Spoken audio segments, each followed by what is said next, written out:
What's up, everyone? Just Jason here, and this is Just Jason Keto and More.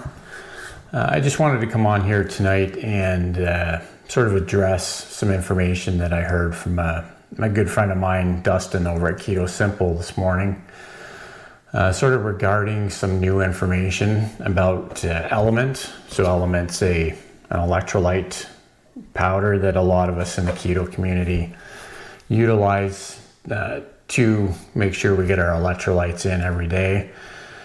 And it's something that I have recommended to a lot of people on my content on the video. So I felt it was sort of important to come on here and address this new information that's come up about it.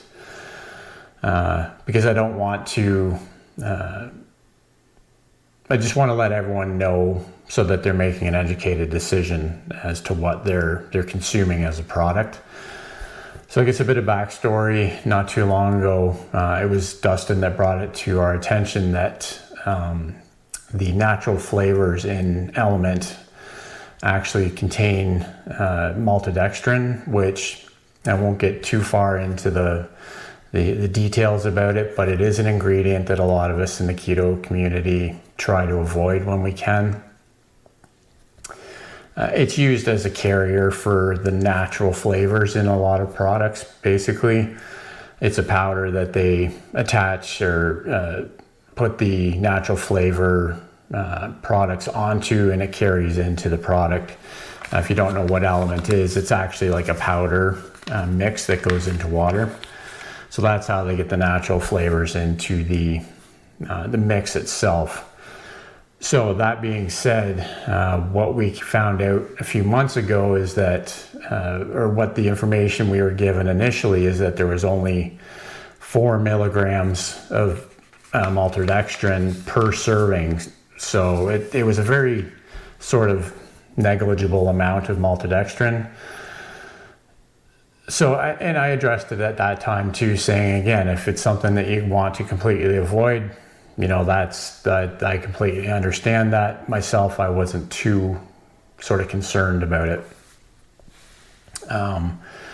But now what we've found out, based on what sounds like third-party testing done by the LMNT team, is that the natural flavors are actually including anywhere from 250 to 550 milligrams of maltodextrin per serving, which, to put into perspective, this sort of chocolate caramel flavored LMNT that I like to use, it only has 200 milligrams of potassium and 1,000 milligrams of sodium in it. So we're possibly looking at twice the amount of maltodextrin as there is potassium, and like half of the amount of sodium, just to carry the natural flavor. So to me, it's one of those things where I've always tried to be honest with everyone here. I don't like to promote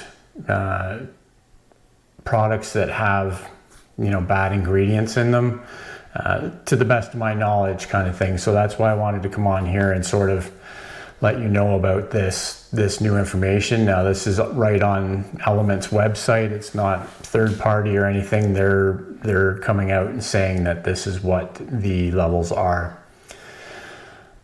That being said, it's entirely up to you. If you don't mind it and it doesn't affect your glucose levels, which is one thing that maltodextrin can do.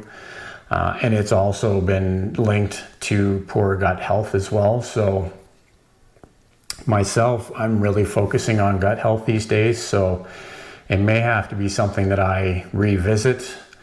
A caveat to this is that their raw, unflavored LMNT packets do not have any maltodextrin in them because they have no natural flavors. So that's where this ingredient's coming from. So again, I just wanted to come on here and give you this information so that you can make the best decision for your health, because ultimately that's, what I've been trying to do with this YouTube channel for the last 3 years, is share everything I've learned and help everyone try and be as healthy as possible. So I'm not bashing LMNT by any means. This is, and I'm hoping that Rob and the team over at LMNT are working to find a new supplier for the ingredients in this, so that they can try and get rid of this out of their product.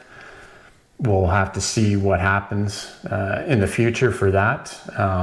You know, I've always been a fairly, you know, big supporter of Rob and Nikki and the work that they've done overall in the health space, because they've been very passionate about the same kind of things that I like to push, and, you know, again, trying to get that information out there so you can make the best decision that you can. So that's about it. Like I say, this was basically just a follow-up to Dustin's video over at Keto Simple. I'll put a link in the description to his video if you want to check it out. He goes a little further into the actual details about it, but I just wanted to let out my audience know about this, so that you can just make your own educated decisions, because we have to be the ones that are in charge of making those decisions for our health. So that's about it for this video.